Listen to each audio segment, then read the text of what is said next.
இந்த எலும்பு முறிவு பற்றியும் இடுப்பு மூட்டு மாற்று அறுவை சிகிச்சை பற்றியும் நிறைய விஷயங்கள் பேசிட்டு இருந்தாரு. தொடர்ந்து பேசலாம். இடைவெளிக்குடைய நிறைய பேசியிருக்கோம். இன்னைக்கு காமனா எலும்பு சார்ந்த பிரச்சனைகள் என்ன அப்படின்னு நம்ம பேசணும். இது இப்போ இந்த மூட்டு மாற்று அறுவை சிகிச்சை நிறைய வயதான பின்னாடி வரக்கூடிய விஷயங்கள் இருக்கு. இதுல நிறைய நவீன சிகிச்சை முறைகள் வந்திருக்குன்னு கேள்விப்படுறோம். இது எப்படி நீங்க பண்றீங்க? இன்னைக்கு எந்த மாதிரி சிகிச்சை முறைகள் இருக்கு? மூட்டு மாற்று அறுவை சிகிச்சை மெயினா சக்சஸ்ஃபுல்லா இருக்கிறது முழங்கால் மூட்டும் இடுப்பு மூட்டும் தான் ரொம்ப காமனா அந்த நல்ல சக்சஸ்ஃபுல்லா பண்ண முடியுது. இப்ப மற்ற மூட்டெல்லாம் மாற்ற முடியாதான்னு கேட்டீங்கன்னா மாற்ற முடியும். இப்ப பாத்தீங்கன்னா தோல் பட்ட இது பால் ஜாயிண்ட் மாத்தலாம், பள்ளிக்கிண மூட்டு மாத்தலாம், இந்த எல்போ ஜாயிண்ட்டையும் மாத்தலாம். பட் இதெல்லாம் அவ்வளவு சக்சஸ்ஃபுல்லா இல்லை. அதாவது மெயினா இந்த அப்ப கையில பண்ற எல்லாமே பெயின் வலி கம்மி பண்றதுக்கு வேண்டிதான் பண்றமே தவிர நம்ம கனமான பொருள் தூக்கி வேலை செய்யறதுக்கு அந்த மாதிரி செயல்படுறதுக்கு ரொம்ப கஷ்டம். ஆமா. பட் காலில் முழங்காலும் இடுப்பு ரொம்ப சக்சஸ்ஃபுல்லா இருக்கு. எல்லாரும் மூட்டு மாற்று அரிசி என்ன நினைச்சுக்கிறாங்க, நம்ம முட்டியை கட் பண்ணிட்டு ஃபுல்லாவே மாத்திரம் நினைச்சுக்குவாங்க. அது முந்தைய காலத்துல அப்படிதான் பண்ணிட்டு இருந்தாங்க. அதாவது கம்ப்ளீட்டாவே ஜாயிண்ட் மேலையும் கீழே எடுத்துட்டு கம்ப்ளீட்டா அது ஃபுல்லாவே ஆர்டிபிஷியல் ஜாயிண்ட் போடுறது. இப்ப நிறைய மாறிடுச்சு. இப்ப சர்ஃபேஸ் ரீப்ளேஸ்மெண்ட் சொல்லுவோம். அதாவது அந்த தேய்முஞ்ச பகுதி மட்டும் சொரசொரப்பான பகுதியை மட்டும் கொஞ்சம் தேய்ச்சி விட்டுட்டு புது லைனிங் மட்டும் பொறுக்கிற மாதிரி. அப்ப நம்ம போன்ஸ் எடுக்க வேண்டிய அவசியம் ரொம்ப கிடையாது. இப்ப பாத்தீங்கன்னா இந்த இதுதான் உண்மையான இது முட்டி மூட்டு மாற்று. இந்த இது மேல் பகுதி, இது கீழ்பகுதி. இப்ப நம்ம சர்ஃபேஸ் மட்டும் இப்படி நம்ம மாட்டி இப்படி கால் மடங்கும் நீட்ட முடியும். இப்படி மடக்கிறோம் நீட்டுறோம். இந்த மாதிரி செயல்படும். இதுல இப்ப லேட்டஸ்டா என்னன்னு கேட்டீங்கன்னா நல்ல ஹை பிளெக்ஷன் நீன்னு சொல்லுவோம். அதாவது கம்ப்ளீட்டாவே முட்டி மடக்கி நல்லா இந்த அளவுக்கு சமணங்கால் போடுற அளவுக்கு பேச்சு பண்ற அளவுக்கு நல்லா மடங்குறது தான் இப்ப லேட்டஸ்டா வந்துருக்கு. ஆமா, இது முந்தி 90 டிகிரி தான் மடக்க முடியும். அதாவது நம்ம கால் இப்படி நேரம் இப்படி வச்சு உட்கார்ற அளவுக்கு தான் மடக்க முடியும். இப்ப நல்லாவே ஃபுல்லா மடக்க முடியும். அதனால நம்ம கோயில்ல நம்ம பிரார்த்தனை பண்றது, எஸ்பெஷலி முஸ்லீம்ஸ் நம்ம குத்த வச்சு பண்றதுக்கும் நம்ம சமணங்கால் போட்டு உட்காந்து ப்ரே பண்றதுக்கும் எல்லாமே செய்ய முடியும். பட் ரெண்டு முட்டியும் அதே மாதிரி செஞ்சிருந்தா ரெண்டுமே பண்ணாமக்கா அதோட பலன் தெரியும். இல்லாட்டி அதோட பலன் தெரியாது. ஆமா, இப்ப ஒண்ணு தேய்மானம் ரொம்ப இருக்கு, ஒண்ணு மட்டும் மாத்திட்டோம்னால அதோட யூஸ் ரொம்ப தெரியாது. பட் வலி இல்லாம இருக்க முடியும். எத்தனை கிலோமீட்டர் வேணாலும் போகலாம் வரலாம், எந்த ப்ராப்ளமே இருக்காது. இதெல்லாம் எத்தனை வருஷத்துக்கு உழைக்கும்னு கேட்பாங்க எல்லாரும். யூஸ்வலா ஒரு 25 இயர்ஸ்க்கு 90% நல்லாவே வேலை செய்யும். 10% தான் ஃபெயிலியர் ஆகும். 90% நல்லா 25 இயர்ஸ்க்கு வரைக்கும் இருக்கும். அதனால யூஸ்வலா என்ன பண்ணுவோம்னா வயசானவங்களுக்கு ஒரு 50 வயசு தாண்டினவங்களுக்கு பண்றது நல்லது.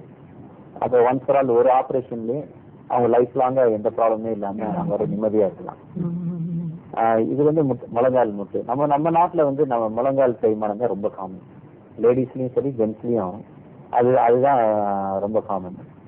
இடுப்பு தேயும். இடுப்பு தேய்மானம் பல காரணங்கள் இருக்கு. வயசு மட்டும் காரணம் கிடையாது. சில பேர் பாத்தீங்கன்னா ஸ்டீராய்டு மாத்திரை நிறைய தெரியாம ஆஸ்மா இதுக்கு சாப்பிட்டுருப்பாங்க. அப்ப என்ன அந்த பந்து தானே சுருங்கி, இந்த பால் ஜாயிண்ட் சொல்லுவாங்க, அந்த பந்துக்கு இந்த மூட்டு பந்து தானே சுருங்கி வரும். சில பேருக்கு அந்த அடிபட்டனால பிராக்சர் ஆகிறதுனால அந்த பந்து சுக்கு நூறா தெரிச்சு போறதுனால அந்த பால் சுத்த முடியாது. இதனால தேய்மானம் ஆகும். இவங்களுக்கு இந்த பந்துக்கு இந்த மூட்டு பாத்தீங்கன்னா இந்த மாதிரி கப் அண்ட் பால் இந்த மாதிரி பிளாஸ்டிக் கப் இருக்கும், இது மெட்டல் பால், இந்த மாதிரி மாத்தி இந்த மாதிரி இப்படி இந்த மாதிரி சுத்தம். இது எல்லா டைரக்ஷன்லயும் மடக்கிறது, காலை கட்டிக்கிறது, சேர்த்து வைக்கிறது எல்லாமே செய்ய முடியும். இதுல ஒன்னேதான் செய்யக்கூடாதுன்னு சொல்லுவோம். ஏன்னா மெயினா குத்த வச்சு சமணங்கால் போட்டு தரையில உட்காரக்கூடாது. ஆமா, இடுப்புக்கு மட்டும். ஏன்னா அது பேஷன்ஸ் பண்ண முடிஞ்சாலும் அதோட உழைக்கிற டேஸ் கம்மியாயிடும். ரொம்ப நல்லா சொன்னீங்க. இப்போ மூட்டுவாதம், முடக்குவாதம் இதனால வரக்கூடிய பிரச்சனைகள், அதோடைய தீர்வுகள், அப்புறம் இதுக்கும் பக்கவாதத்துக்கும் ஏதாவது தொடர்பு இருக்கா? இல்லாட்டி இதுக்கும் ஆர்த்ரைட்டிஸ்க்கும் ருமட்டாய்டு ஆர்த்ரைட்டிஸ்க்கும் ஏதாவது தொடர்பு இருக்கான்னு கொஞ்சம் சொல்லுங்க. மூட்டுவாதம் முட்டி ஜாயிண்டா வீங்கி வலிக்கிறது தான் மூட்டுவாதம்னு சொல்றது. முடக்குவாதமும் ஒண்ணுதான். சில பேர் முடக்குவாதம் சொல்லுவாங்க, சில பேர் மூட்டுவாதம்னு சொல்லுவாங்க. பக்கவாதம்ங்கிறது வேற. பக்கவாதம் ஒரு சைடு தளர்ந்து போறதுதான் பக்கவாதம்னு சொல்லுவாங்க. வாதம்னா என்னன்னா கை கால் சரியா வரலைன்னா வாதம்னு சொல்றது. ஜெனரல் டெர்மினாலஜி வாதம்ங்கிறது. அது முட்டி செயல்படாதனால வருதுன்னா மூட்டுவாதம்னு சொல்லுவோம். இல்ல நரம்பு செயல்படாம இருந்ததுன்னா பக்கவாதம்னு சொல்லுவோம். இப்ப நரம்புனா மெயினா இந்த மூளையில ரத்த ஓட்டம் சில நேரம் கம்மியாகிறதுனால வயசானவங்களுக்கு ஒரு கை கால் ஒரு சைடா கலந்து போகும். ஆனா அதுக்கும் மூட்டுவாதத்துக்கும் சம்பந்தமே கிடையாது. நிறைய பேர் கன்ஃபியூஸ் பண்ணிக்குவாங்க. மூட்டுவாதம் சொன்னோடனே பயந்து போயிடுவாங்க, நமக்கு ஏதோ கை கால் வராம போயிடும். அந்த மாதிரி கிடையவே கிடையாது.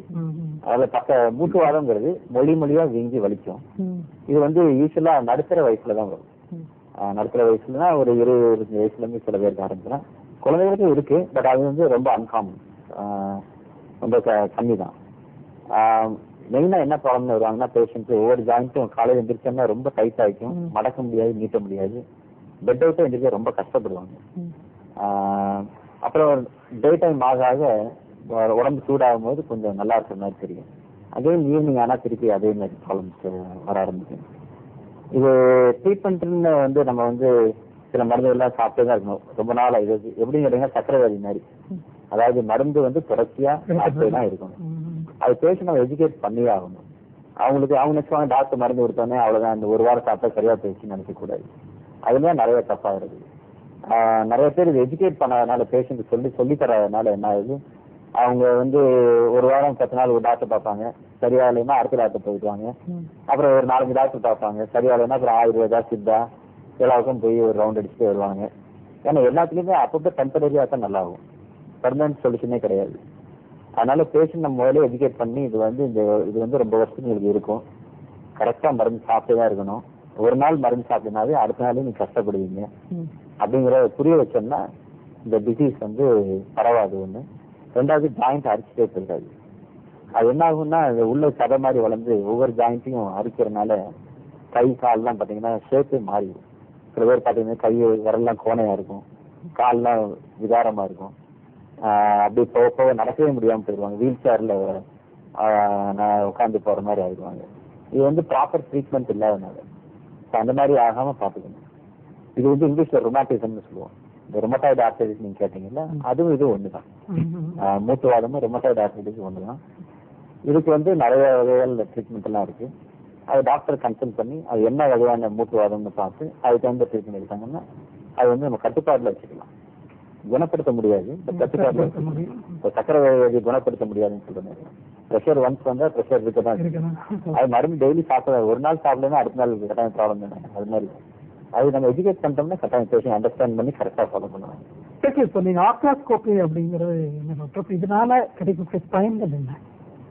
ஸ்கோப்பின்னு எல்லாருக்குமே காமனா தெரியும். ஸ்கோப்பின்னு இந்த எண்டாஸ்கோபி லாப்ரோஸ்கோபிங்கிறது சின்ன கேமரா உள்ள போட்டு நம்ம டிவியில பார்த்து ஆப்ரேஷன் பண்றது, அதுதான் ஸ்கோப்பிங்கிறது.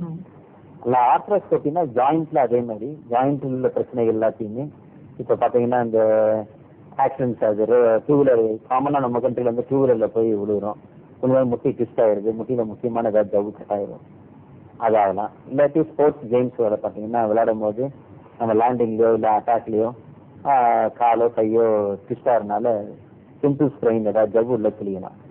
இப்ப இதெல்லாம் வந்து முந்தைய காலத்துல வந்து ஓபன் பண்ணி தான் ஜவ்வுல ரிப்பேர் பண்ணிட்டு இருந்தாங்க. நம்ம ஜாயிண்ட்டை எப்பயுமே ஓபன் பண்ணோம்னா முட்டி பிடிச்சிக்கும், ஜாயிண்ட் ஸ்டிஃப் ஆகிக்கும், அது சரியாகி வர்றதுக்கே ரொம்ப நாள் ஆகிக்கும். இப்ப ஆர்த்ரோஸ்கோபிங்கிறது நுண்களாய் சும்மா ஒரு தையல் தான் வரும், நுண்களாய் அறுவை சிகிச்சைன்னு சொல்றது, சின்ன கேமரா உள்ள போட்டு பாக்குறது. உள்ள போட்டு என்ன ப்ராப்ளம்னு கண்டுபிடிச்சிருவோம். ஃபர்ஸ்ட் அந்த ப்ராப்ளம் இருந்ததுன்னா ஏதாவது ஜவ்வு கட்டாயிருந்தா சில நூதன கருவிகள் வச்சு அப்பயே அதே வழியாவே சரியும் பண்ணிடுவோம். ஸோ பேஷண்ட் வந்து பாத்தீங்கன்னா ஒரு நாள் ஹாஸ்பிட்டல் ஸ்டே பண்ணியிருந்தா போதும், நெக்ஸ்ட் டே வீட்டுக்கு போயிடலாம். ஸோ குயிக்கா ரெடி ஆயிடுவாங்க. வேலைக்கு ஒரு 1 வீக்ல இருந்து வேலைக்கு போக ஆரம்பிச்சிடலாம். ஸ்போர்ட்ஸ் பீப்புள் எல்லாம் பாத்தீங்கன்னா ஒரு 6 வீக்ஸ்ல அடுத்து பழைய மாதிரி ஃபுட்பால் கிரிக்கெட்லாம் விளையாட ஆரம்பிச்சிடலாம். ஸோ அந்த அளவுக்கு ஃபாஸ்ட் டெவலப்மெண்ட் ஆகி போச்சு. இதே மாதிரி ப்ராப்ளம்ஸ் எதுவுமே வரதில்லை, பிளட் லாஸ் எதுவுமே இருக்காது, சிக்னஸ் பிடித்தம் எதுவுமே வராது, எக்கனாமிக்கலாவும் ஆயிடுச்சு பேஷண்ட்டுக்கு. ஏன்னா இத்தனை நாள் 3 மாசம் 4 மாசம் வேலைக்கு போகாம இருக்கணும், அந்த மாதிரியும் கிடையாது. ஸோ இது வந்து பெரிய அட்வான்டேஜ். இப்ப நான் ஒரு முக்காவாசி ப்ராப்ளம் ஜாயிண்ட் எல்லாமே வந்து ஆர்த்ரோஸ்கோபியிலே சரி பண்ணிக்கலாம். அந்த குருத்தெலும்பு டேமேஜ் இருந்தாலும் சரி, ஜவ்வு போயிருந்தாலும் சரி, இல்ல சின்ன சின்ன பிராக்சர்ஸ் இருந்தாலும் சரி, ஸ்கோப்பியில பார்த்து எல்லாத்தையுமே ஃபிக்ஸ் பண்ணிடுவோம். இது ஒரு முன்னேற்றம் தான். கண்டிப்பா டாக்டர். இன்னைக்கு அடிப்படையில எலும்பு சார்ந்த பிரச்சனைகள் என்னென்ன வருது அப்படின்னு நம்ம ஆரம்பிச்சு பேசணும்.